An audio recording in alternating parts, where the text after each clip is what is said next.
Moy, Nat, masih inget gak sekte sesat di Jakarta Selatan yang pernah gue ceritain? Masih. Gue udah ceritain kan tentang sepasang suami istri yang ikut ke sekte itu, terus kena akibatnya. Dan gue juga udah pernah ceritain tetangga di samping rumah sekte itu yang juga kena batunya. Nah, tapi kali ini gue mau ceritain tentang salah satu anggota sekte itu, yang mana dia salah satu anggota paling awal dari sekte ini. Si sekte ini yang pemimpinnya kita sebut aja Pak Jarwo. Itu sebelum pindah ke Jakarta, dia tuh asalnya dari daerah Jawa Tengah. Dan saat di Jawa Tengah, dia punya beberapa anggota, 3 orang.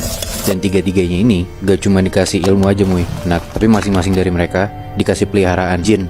Nah, salah satu muridnya yang paling awal jadi anggota, itu kita sebut aja namanya Yono ya. Yang masih di Jawa Tengah ini? Dia masih di Jawa Tengah di saat itu.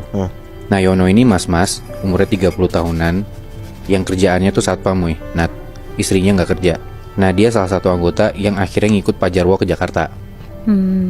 Dan setelah dalam tanda kutip ngilmu sama Pak Jarwo ini, Yono tuh bisa mendadak kaya Muy. Nah, dari yang awalnya gajinya tuh UMR lebih dikit, tiba-tiba dia bisa jadi punya mobil, renovasi rumah, istrinya juga belanja mulu. Pokoknya mendadak kaya lah. Setelah dia ngilmu dan jadi anggota si Pak Jarwo ini. Ya udah pasti karena jadi anggota sekte ini, mereka ngelakuin juga yang namanya pesugihan. Kondisi Yono yang tiba-tiba kaya kayak gini ternyata bikin dia dinyinyirin sama keluarga besarnya, sepupu, om, tantenya Yono lah, termasuk bahkan kakaknya Yono sendiri. Karena Yono cuma 2 bersaudara. Mereka pada ngiri tuh, Woy, Nat, kenapa Yono bisa tiba-tiba tajir gitu dalam waktu singkat. Tapi pada curiga gak, Bu? Nah, sebenarnya kayak si Yono ini dinyinyirin sama saudaranya, dikatain, diejek gitu loh. Kayak kebayang gak sih lo lagi acara keluarga, misalnya lebaran gitu, lo diejek sama saudara lo dengan nada bercanda, tapi bercandanya tuh nyelekit, kayak implicitly emang beneran ngejek, nggak cuma bercanda. Nah, mereka tuh kayak gitu, mikir kayak Yono udah lama nggak ikut acara keluarga, tiba-tiba sekalinya ikut udah bawa mobil aja. Masa siapa bisa beli mobil?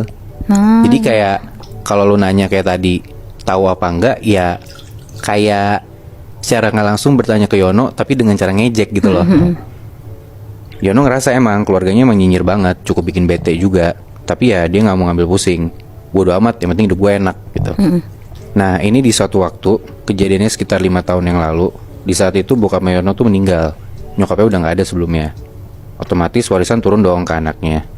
Yono ini 2 bersaudara kan, tadi gue bilang. Dia cuma punya 1 kakak, sebut aja namanya Mas Jaya. Nah, namanya mungkin keluarga bangsat aja kali ya. Jaya ini ngerasa kayak gak adil sama warisan, dibagi rata tuh ke dia sama adiknya.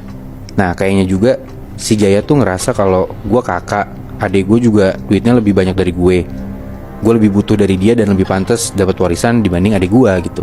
Oh, si abang ini finansialnya nggak stable gitu, Bi? Nggak stable Moy. Ya mungkin bisa dibilang seperti Yono dulu lah. Gajinya kayak UMR kayak gitu-gitu loh. Iya. Nggak kayak Yono yang sekarang yang ya oke banget gara-gara apa yang dia lakuin gitu kan. Iya. Nah, Jaya tiba-tiba ngehubungin Yono lah dan ngomong baik-baik, maksudnya dia kayak gimana, minta warisan lebih gitu. Tapi Yono langsung nolak. Dia nggak mau tuh ngikutin permintaan kakaknya. Dimatiin tuh telepon. Kenapa dia gak mau, Bi?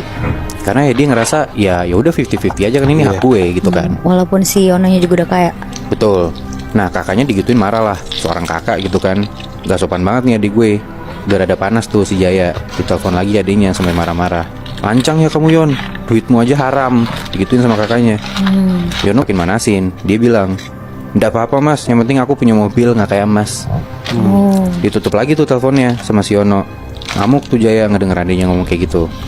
Dia nggak tahu adiknya ini cuma mau jawab cepet aja biar warisan yang gak dibagi sesuai maunya si Jaya, atau emang beneran duitnya Yono tuh haram.